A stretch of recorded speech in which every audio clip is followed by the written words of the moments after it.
Welcome to the Dibley Diaries for this week. This week we're going to be thinking about the Sabbath and what that means, and thinking about that comes up in our gospel passage. But I wanted to think about the rural challenge for this week as some questions about Sundays and whether Sundays are good days for having church services or for meeting together or not.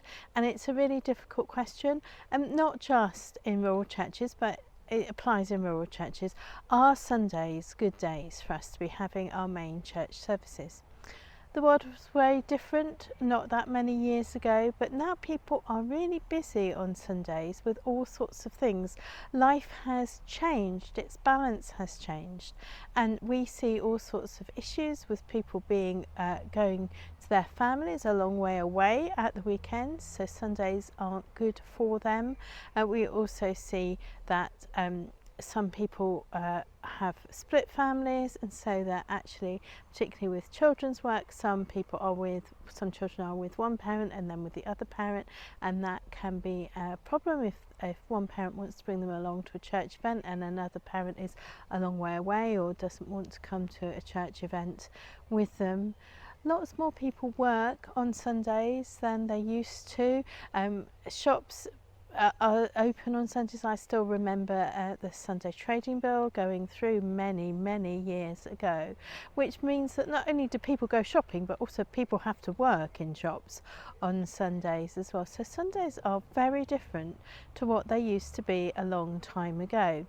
And some of the rural places where I've worked, we've had services which take place during the week on a midweek, for a Wednesday or a Thursday, and actually some people find them much easier to get along to and can be more regular and committed to them than services which take place on a Sunday.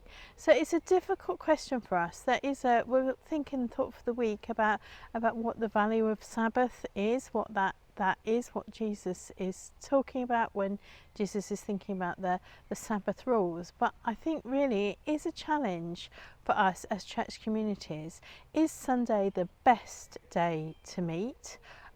There are all sorts of legal things around that in the Church of England, but are there better times? Are there better places? How do we think about being church when we aren't actually gathering together necessarily on a Sunday?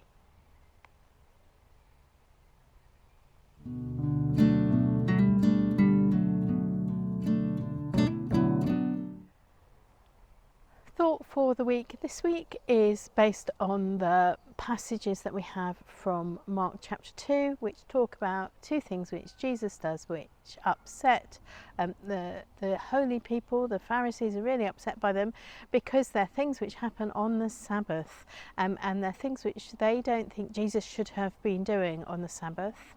So one of these is an occasion where Jesus and his disciples are walking through a grain field, and they take some of the grain and they eat it. Technically it's harvesting, that's why they get really upset about it. And so Jesus talks about how a different instance of when somebody ate something on a Sabbath and it was fine.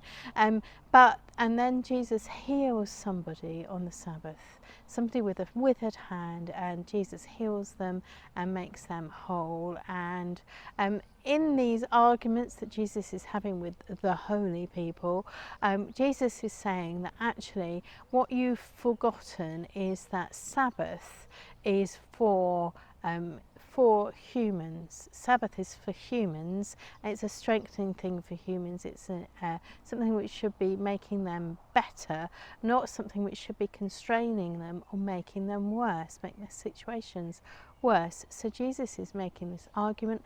The Pharisees respond really strongly to Jesus' arguments about this, and it says in the last line of the reading, it says the Pharisees went to work out how they could destroy him. That's a really strong thought for arguments about the Sabbath, but all the things that Jesus is doing about saying that people are the most important thing, the rules are not the important thing, the people are the important thing, that's really upsetting his enemies within the Jewish hierarchy. So Jesus is saying that Sabbath is for humans, and it's not for just completing the rules for the rules' sake. And Sabbath is a really, really interesting concept. What does Sabbath mean? How should we be having a Sabbath? What does it mean for us to step away from the busyness of what we do, to live life more simply on one of the days? Now,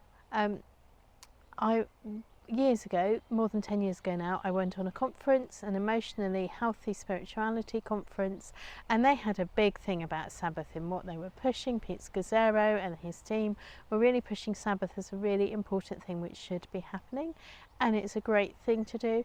And they were saying things like what other of the 10 commandments would a church leader boast about breaking? But if you're not having a Sabbath, then if you're not making a Sabbath period for yourself, then that is not good.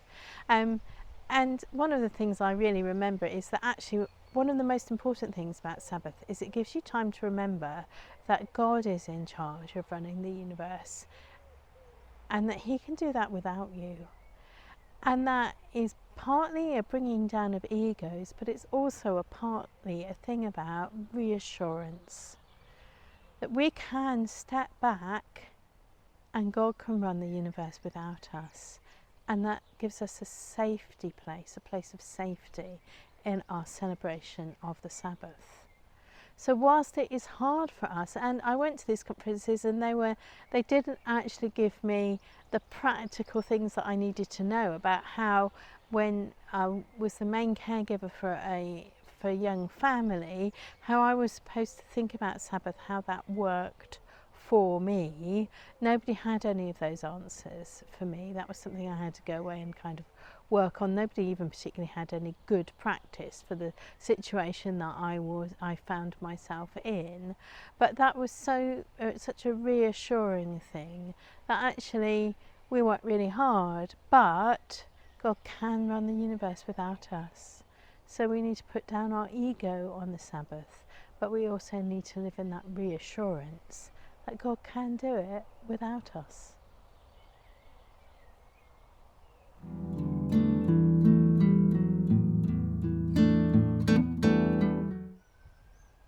The Dibley moment for the week this week is something which happened to me in one of my rural villages. We were discussing how Sunday attendance was quite low, and wondered what we might be going to do about it. And then one of the older people in the discussion said, well, my father used to just pay all the farm workers on Sunday after they'd come to the service, so they had to come to church.